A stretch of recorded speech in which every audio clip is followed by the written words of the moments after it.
الحمدللہ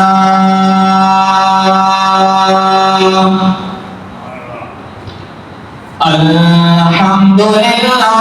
رب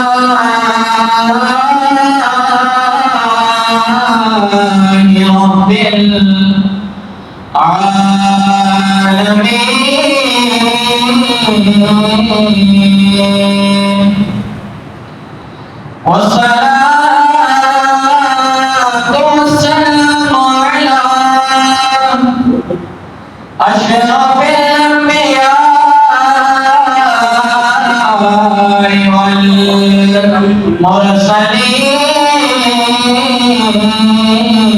والمرسلين وعلى آله الطيبين الطاهرين وعلى أصحابه الراشدين المهديين أما بعد فقد قال الله تبارك وتعالى في الكلام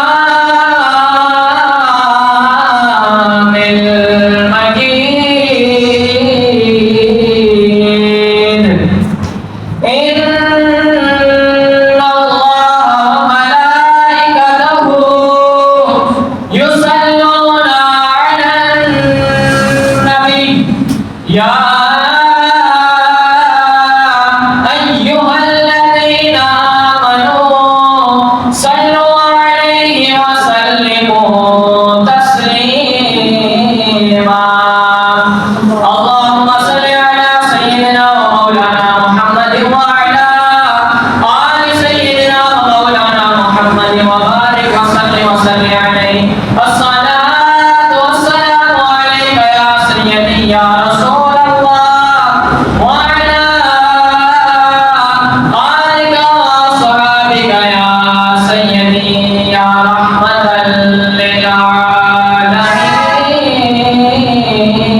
للعالمين بعد حمد و ثنا اور بارگاہ امام الانبیاء جناب محمد مصطفیٰ علیہ تحیت و سلام ہے ہدیہ درود و سلام پیش کرنے کے بعد سامعین ناظرین السلام علیکم ورحمۃ اللہ وبرکاتہ اللہ رب العزت کا کروڑواں شکر کہ اس نے ہمیں ایک مرتبہ پھر ماہ ربیع النور شریف کی بہاریں دیکھنے کی توفیق عطا فرمائی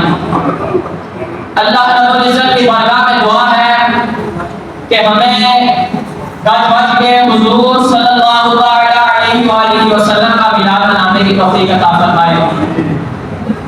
حضور پاک صلی اللہ علیہ وآلہ وسلم نے ارشاد فرمایا صلو علیہ فإن صلاتکم تبلغنی حیث کنتم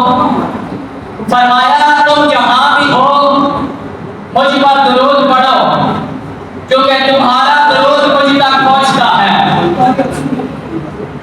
فرمایا تم جہاں بھی ہو مجھ پر درود پڑھو کیونکہ تمہارا درود مجھ تک پہنچتا ہے اللہ رب العالمین نے قرآن پاک میں بہت سے مقامات پر ہمیں عبادت کا حکم دیا اور ساتھ ہی انبیاء کرام علیہ السلام کی تعریف و توصیف بھی بیان فرمائی ہے اور انہیں بہت سے اعزازات سے نوازنے کا تذکرہ بھی ملتا ہے اللہ تعالیٰ نے حضرت ابراہیم علیہ السلام کے بارے میں فرمایا ان ابراہیم کان امۃ بے شک ابراہیم امام تھا حضرت آدم علیہ السلام کو پیدا فرمایا تو اللہ رب العالمین نے فرشتوں کو حکم دیا کہ وَإِذْ قُلْنَا لِلْمَلَائِكَةِ اسْجُدُوا لِآدَمَ فرمایا کہ اے فرشتوں تم آدم علیہ السلام کو سجدہ کرو حضرت نوح علیہ السلام کی کشتی سازی کی باری آئی تو اللہ رب العالمین نے فرمایا وَاسْنَعِ الْفُلْكَ بِأَعْيُنِنَا وَوَحْيِنَا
مغرب ہے تو اس کی 7 رکھتے،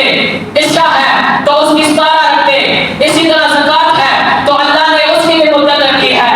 روزہ ہے تو اللہ عز و جل نے اس کے لیے رمضان کا مہینہ مختص فرمایا ہے، حج ہے تو اللہ نے اس کے لیے بھی کچھ ایام مقرر فرمائے ہیں کہ بندہ صرف انہی دنوں میں حج کر سکتا ہے، اس کے علاوہ اور کسی دن حج نہیں کر سکتا۔ مگر قربان جاؤں، جب ہماری آئی درود و سلام کی، جب ہماری آئی محبوب کے ذکر کی، جب ہماری آئی حضور پر درود بھیجنے کی، تو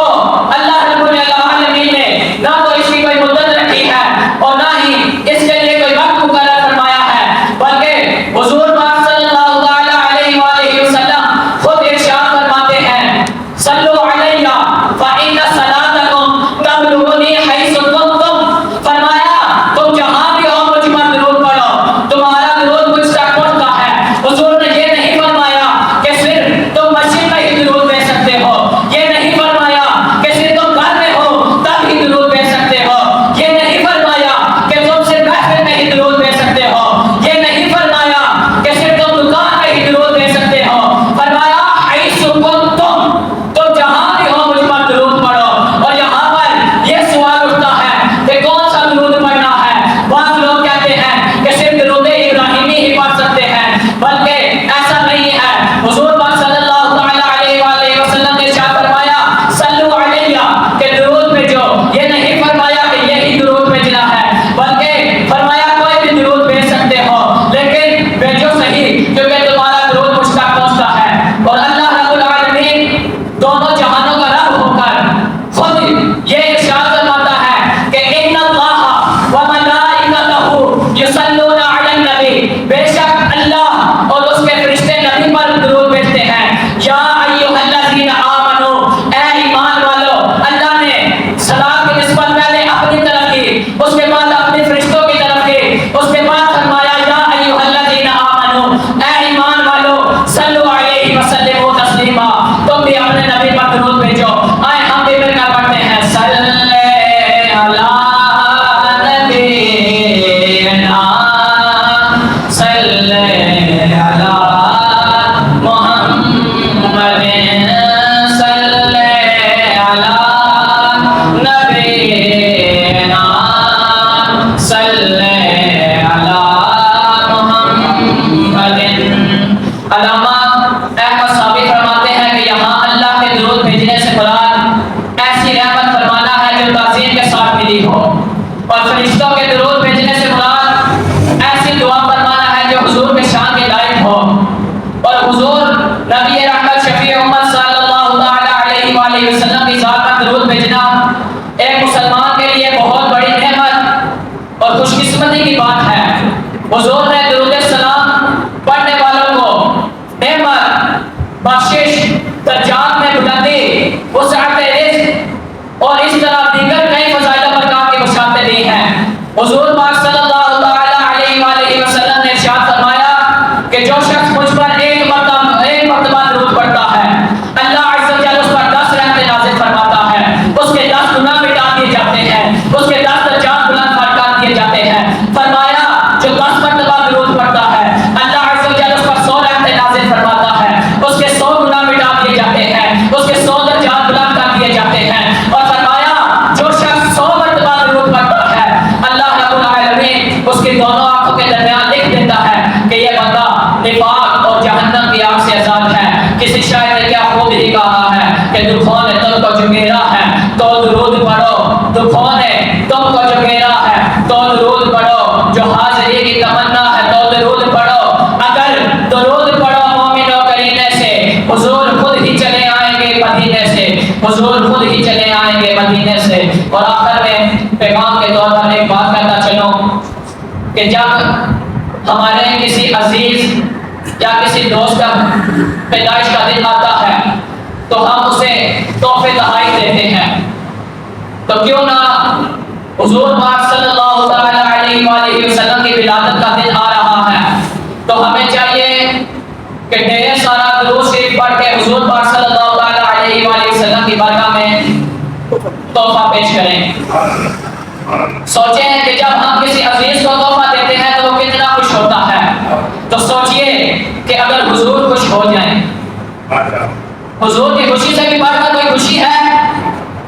اگر حضور خوش ہو جائیں تو ہمارا دنیا میں بھی بیڑا پار اور آخرت میں بھی بیڑا پار ہے۔ اللہ رب العزت کی بارگاہ میں دعا ہے جو کچھ سنا سنایا اسے یاد رکھنے، اس پر عمل کرنے سے دوسروں تک پہنچانے کی توفیق عطا فرمائے۔ وآخر دعوانا الحمدللہ۔